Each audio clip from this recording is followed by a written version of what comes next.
Olá pessoal, então a gente está se reunindo agora para uma revisão das aulas de História.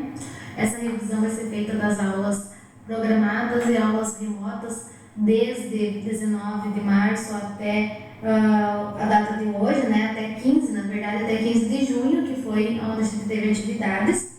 Então, a prof vai fazer uma revisão de todo o conteúdo que vocês tiverem, de todo o conteúdo que vocês tiverem nesse período, tá?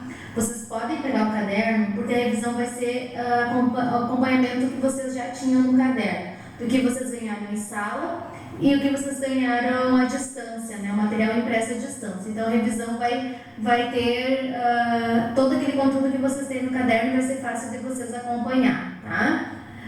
Igual o meu vai estar o de vocês, se vocês estiverem com o caderno em dia. Quem não tiver, aproveita e coloca em dia, tá? Então, o nosso conteúdo de início era a Primeira República, não sei se vocês recordam, mas a gente estava trabalhando sobre a proclamação da República, a Primeira República no Brasil, né? Então, o Brasil vem com uma história de primeiro reinado, segundo reinado e após o segundo reinado, então, a proclamação da República.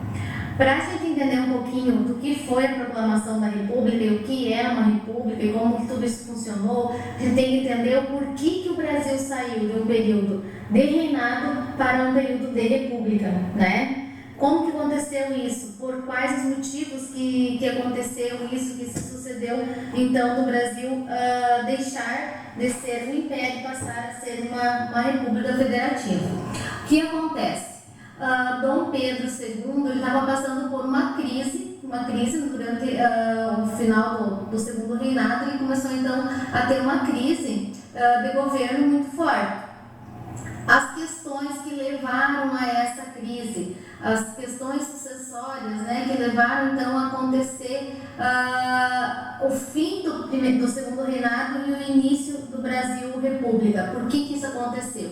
Então, teve vários itens, várias consequências que levaram a que isso acontecesse, tá? Isso vocês têm no caderno, vocês podem acompanhar lá. Nós falamos no quê? Nós falamos nas questões sucessórias da Guerra do Paraguai, né? Que foi também um dos motivos que fez com que os soldados que lutaram na Guerra do Paraguai começaram a exigir do Dom Pedro II uma participação maior na política do Brasil, né? Porque eles não tinham muita participação política, eles começaram a exigir uma certa participação maior. Também teve o desgaste financeiro com a guerra, né? Começou a pesar em cima desse governo, então, desse reinado do Dom Pedro II.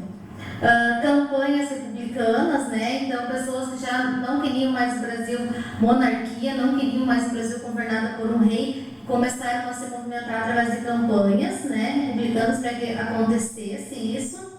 Questões religiosas, a igreja também estava descontente com o rei, né, estava descontente com Dom Pedro II, porque Dom Pedro acabou colocando a igreja um pouquinho mais de lado durante essa finalzinho do império. Isso descontentou o Papa, descontentou a igreja, que começou também a se voltar contra o rei. E a questão escravocrata, né? Então, a questão da abolição da escravidão. Vocês vão ver que a Primeira República ela vai acontecer em 1879. E a fim da escravidão, a abolição, aconteceu em 13 de maio de 1888. Então, o que quer dizer isso? Houve ondas de manifestações para que se acabasse a escravidão no Brasil, né? E essas ondas de manifestações também, então, começaram a impulsionar Dom Pedro a proclamar, então, a assinar, a acabar com a escravidão do Brasil, tá? Então, essa abolição da escravidão também foi um dos motivos que levou com que acabasse impulsionando para que o governo de Dom Pedro II não desse muito certo, tá?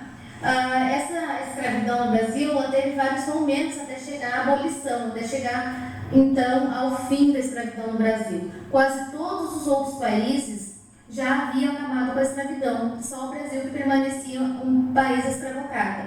O que acontece? A Inglaterra começa a pressionar o Brasil para acabar com a escravidão, porque era interesse dos ingleses, mais pessoas consumindo seus produtos, os negros como escravos não recebiam salário, então não seriam consumidores, né? A Inglaterra, naquela explosão industrial, ela resolveu que era viável que acabasse a escravidão toda para que todo mundo consumisse seus produtos, tivessem condições financeiras de consumir seus produtos.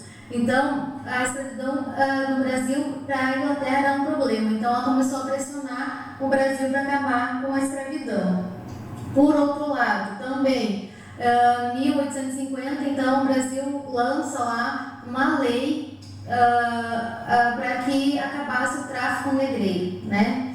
E essa lei, Eusébio de Queiroz, ela dava fim ao tráfico negreiro. O que dizia isso? Que não poderia mais vir escravos para o Brasil, mas quem era escravo aqui permaneceria escravo. E mesmo assim continuou muitas vindas de escravos clandestinos, né?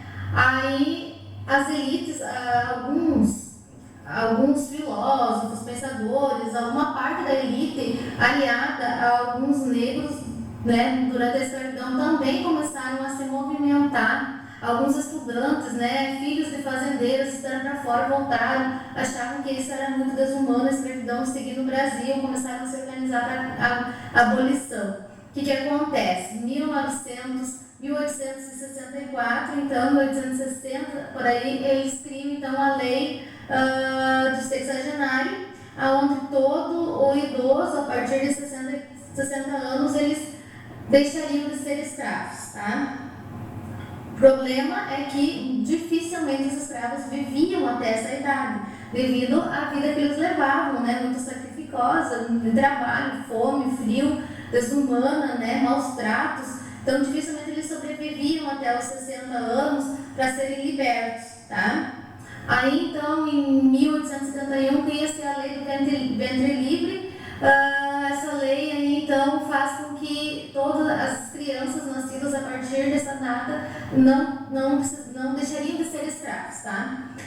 O que acontece? Eles teriam que trabalhar igual até os 21 dos seus patrões para pagar o sustento que eles tiveram, então, enquanto crianças, né? Continuavam morando na fazenda, então, para pagar o seu sustento, eles permaneciam até os 21 trabalhando de graça, tá? Isso foi 1871.